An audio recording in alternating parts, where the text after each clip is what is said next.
हमारे शास्त्रों में हमारे विद्वानों ने, ऋषि मुनियों ने, सिद्धों ने, तपस्वियों ने, सभी मानवों ये दुनिया को संदेश देकर गए हैं कि आत्मा सौ परमात्मा, ये सूत्र सभी ने दिया है।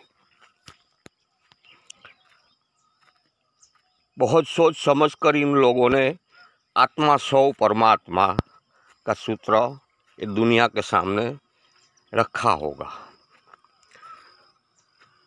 ये आत्मा सौ परमात्मा क्यों कहा गया है, ये हम मानवों ने कभी सोचा भी नहीं।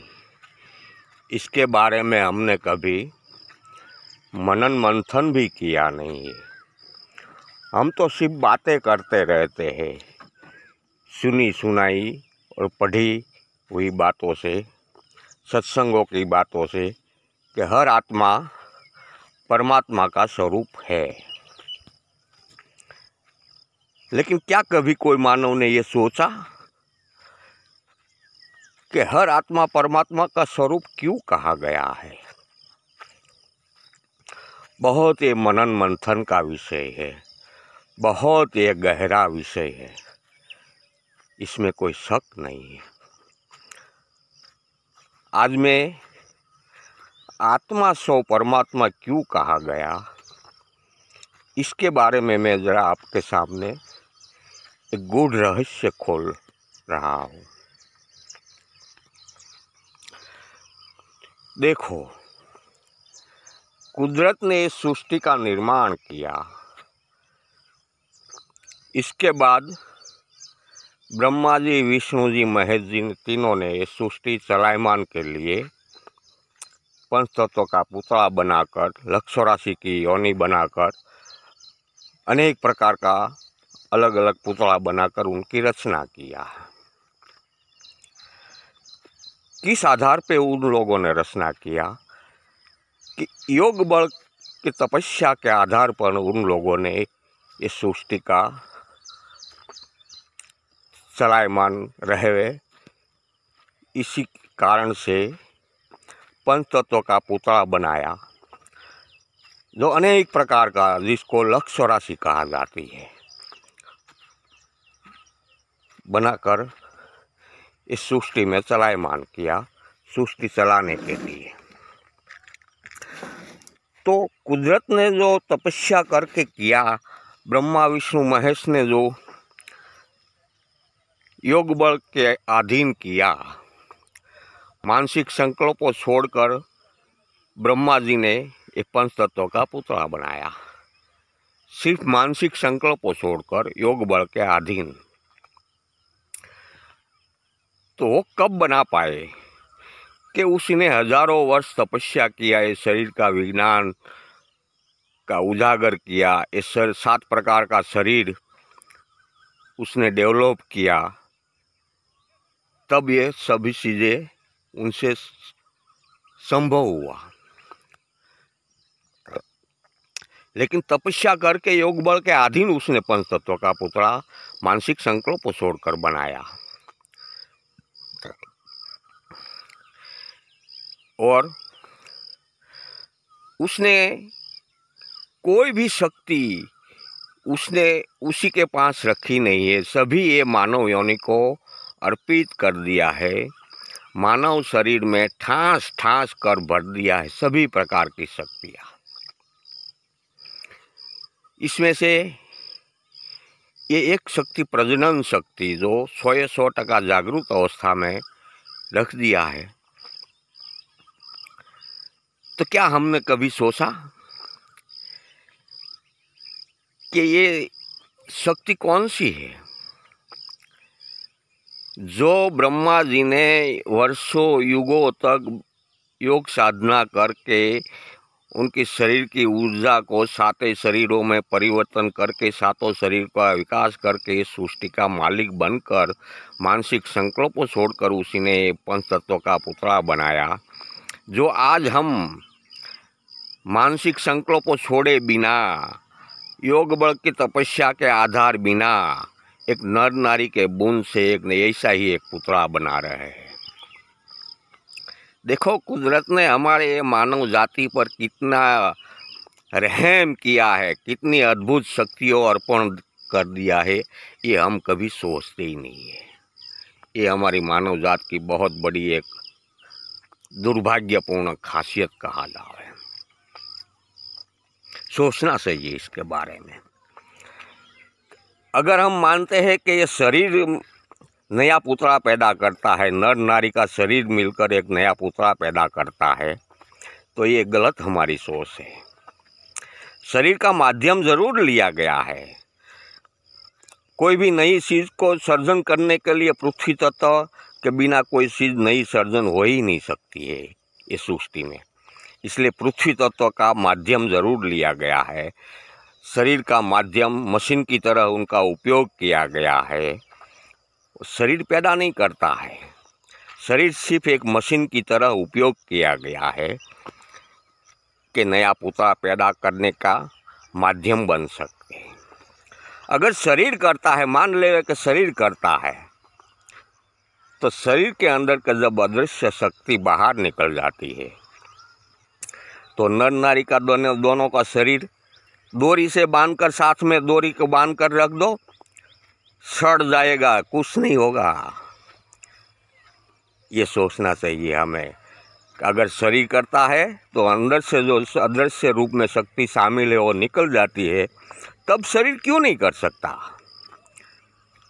इसलिए ये बहुत बड़ा सबूत यहाँ हमको मिलता है मानव जात को कि शरीर का सिर्फ माध्यम तरीके से उपयोग किया जाता है। शरीर का सिर्फ विज्ञान ऐसा मशीन तरीके से उपयोग किया जाता है। ये सबसे बड़ा सबूत हमारे सामने है। और आत्मा से परमात्मा इसलिए कहा गया है कि अंदर जो अदृश्य रूप में शक्ति है वो कुदरत का ही अंश है, अंश का ही अंशी है। इसलिए वही जो अंदर शरीर के अंदर अदृश्य रूप में शक्ति है, ऊर्जा के रूप में है, वही कुछ नया शक्ति प्रदर्शन करता है।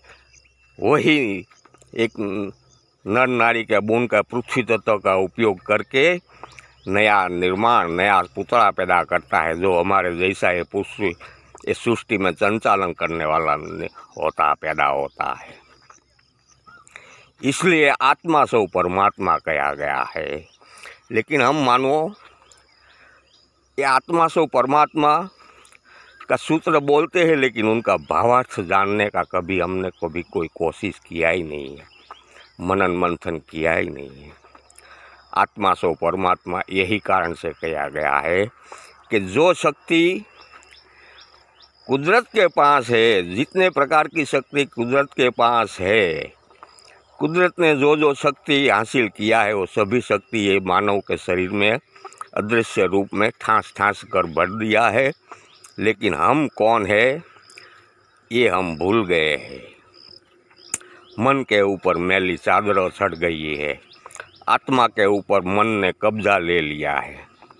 यही कारण से मन चारों तरफ आविर्भूत हो गया है। मन के कारण, मन के ऊपर आविर्भूत हो जाने के कारण हम भूल गए हैं, हमारी स्मृति पटल बंद हो गया है कि हम कौन है, मैं कौन हूँ। अगर मैं कौन हूँ ये जान लेवे तो आत्मा से परमात्मा का पदार्थास कर देते हैं। सबसे बड़ा सबूत यही है कि एक नर नारी का शरीर मिलकर नर नारी के दोनों को एक एक बूंद से एक नया सर्जन पैदा करते हैं, नया पुतला पैदा करते हैं। यही कारण से आत्मा से परमात्मा कहा गया है।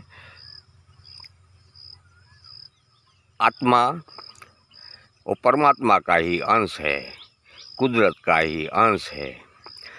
जो कुदरत के अंदर जो शक्तियाँ होती है वो उनके बेटे के अंदर भी शामिल होती है, लेकिन उनको विकास करना पड़ता है, उनको उजागर करना पड़ता है, उनको डेवलप करना पड़ता है।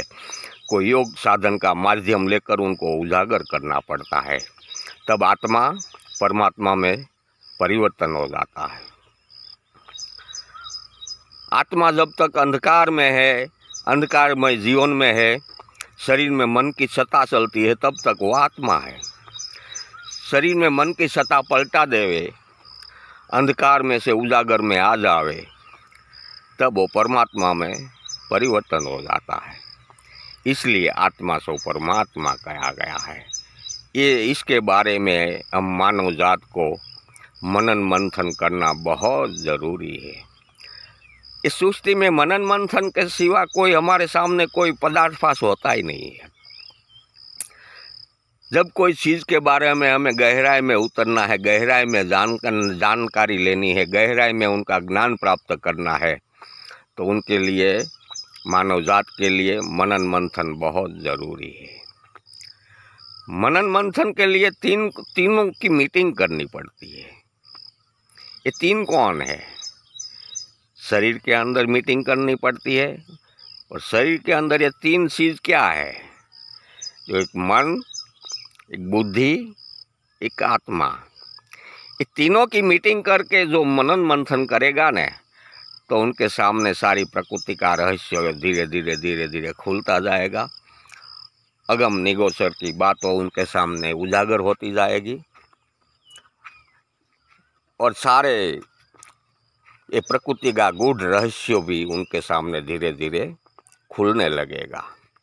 लेकिन ये तीनों की मीटिंग करनी बहुत आवश्यकता है। आध्यात्मिक क्षेत्र में प्रवेश करने के लिए हमें ये तीनों की मीटिंग करके निर्णय करना पड़ेगा कि सही क्या है, गलत क्या है। और सही क्या है और गलत क्या है उसका पर्दाफाश हम करेंगे तो बाद में हमको ये भी सोचना पड़ेगा कि हम क्या कर रहे हैं। अगर सही ये है, गलत ये है, तो हम क्या कर रहे हैं ये भी हमको सोचना पड़ेगा। और हम क्या कर रहे हैं सोचने के बाद हमको क्या करना चाहिए, कौन से पथ पर हमें चलना चाहिए, ये भी हमको अमल करना पड़ेगा। तब हमारा आध्यात्मिक क्षेत्र में प्रवेश होगा, तब आत्मा सो परमात्मा का उजागर सूत्र हमारे सामने उजागर होगा। इसके पहले तो कुछ होने वाला नहीं है। इसके पहले तो हम सभी हवा में हवातिया मार रहे हैं, और कोई किसी के पास कुछ है नहीं। मैंने तो कहीं दिखा नहीं है किसी के पास कुछ होते हुए।